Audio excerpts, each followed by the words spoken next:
नमस्कार। भारत की आजादी के लिए आदिवासी क्रांतिकारी वीर महानायकों का इतिहास अद्भुत रहा है। जब 1857 में क्रांति की चिंगारी अंग्रेजी हुकूमत के खिलाफ ऐसी फैली जैसे पूरे भारत देश में क्रांति की आग लगी हो, तब ब्रिटिश हुकूमत ने इससे छुटकारा पाने के लिए फूट डालो शासन करो यह नीति अपनाई, जिससे अंग्रेजों के अत्याचार कुछ ज्यादा ही बढ़ गए।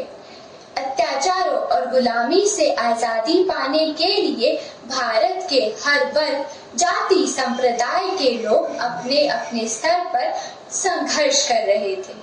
उसी समय भारत का हृदय मध्य प्रदेश का पूर्व निमाड़ अंचल खंडवा जिले के रॉबिन हुड जननायक टंट्या भिल अपने साथियों के साथ मिलकर अंग्रेजी हुकूमत की नाक में दम कर रहे थे।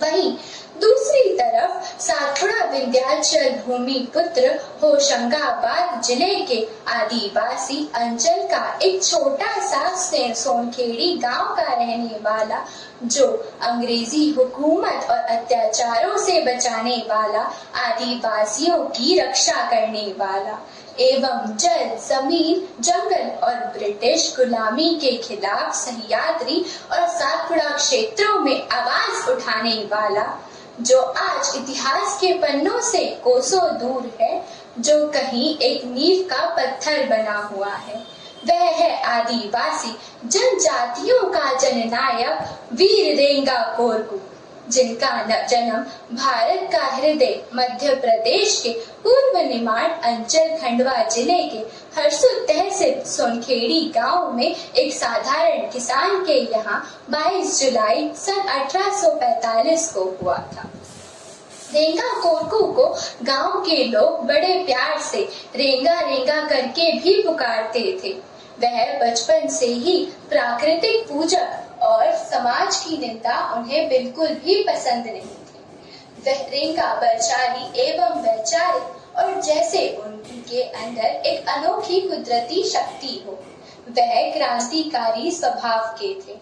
रेंगा को बचपन से ही प्राकृतिक माहौल में रहने के साथ साथ पशु, पक्षी और जंगली जानवरों से बात करने का अनोखा ज्ञान प्राप्त था।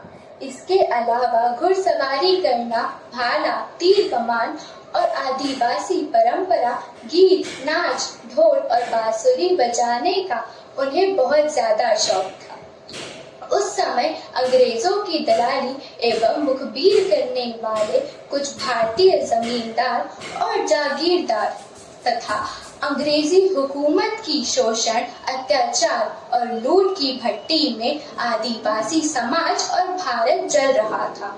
इन अत्याचारों, शोषणकारियों और जमीन के लुटेरों से आदिवासी समाज को बचाने के लिए ब्रिटिश हुकूमत के खिलाफ क्रांतिकारी टंट्या भिल पूर्व निमाड़ मालवा क्षेत्र के आदिवासियों की लड़ाई लड़ रहे थे।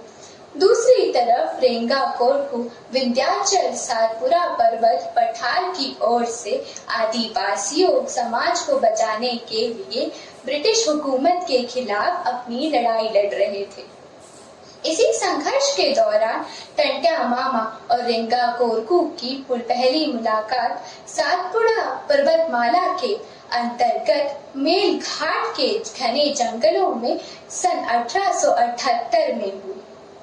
उस दिन से टंट्या मामा ने एक सच्चा साथी के रूप में रेंगा कोरकू को पाया और दोनों ने मिलकर अंग्रेजी हुकूमत के खिलाफ यह ठान लिया था कि हम ब्रिटिश शासन तंत्र के विरोध में विद्रोह की घोषणा करते हैं, कभी भी अंग्रेजों के नियमों का पालन नहीं करेंगे। उस दिन से टंट्या मामा के दल के प्रमुख सदस्य के रूप में रेंगा कोरकू ने जिम्मेदारी ली।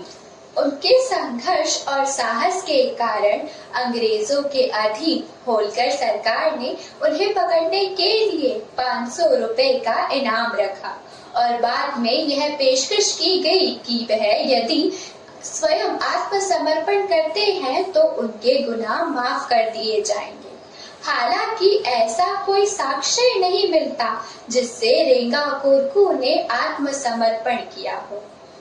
भारत के कोरकू आदिवासी समुदाय से ताल्लुक रखने वाले वीर रेंगा कोरकू सही मायने में कोरकू समाज के महान जननायक हैं, जिन्होंने पिछड़ेपन और गरीबी से निकलकर स्वतंत्रता और सम्मान के लिए लंबा संघर्ष किया।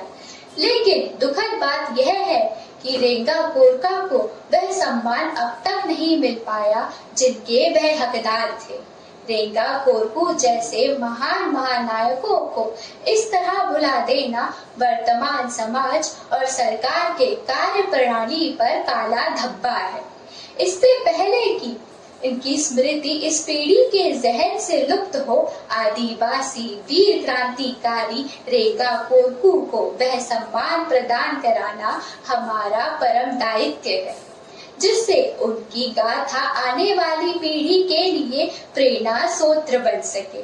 इसीलिए उनकी वीर गाथा को हम सभी को मिलकर जन जन तक पहुंचाना है और आदिवासी समाज का गौरव इतिहास पूरे देश के लिए एक नई आवाज बनकर शासन के समक्ष इस वीर योद्धा को सम्मान मिले। आगे भी इन्हीं उद्देश्यों को समाज में बनाए रखते हुए और समाज में बढ़ावा देने के लिए इन विचारों को जन जन तक पहुंचाने का उत्तरदायित्व के साथ साथ राष्ट्र के हित को ध्यान में रखते हुए समाज में जन जागरूकता के लिए हर संभव रेंगू सोशल वेलफेयर फाउंडेशन सन 2018 से लगातार प्रयत्न कर रही है। धन्यवाद। जय हिंद, जय भारत।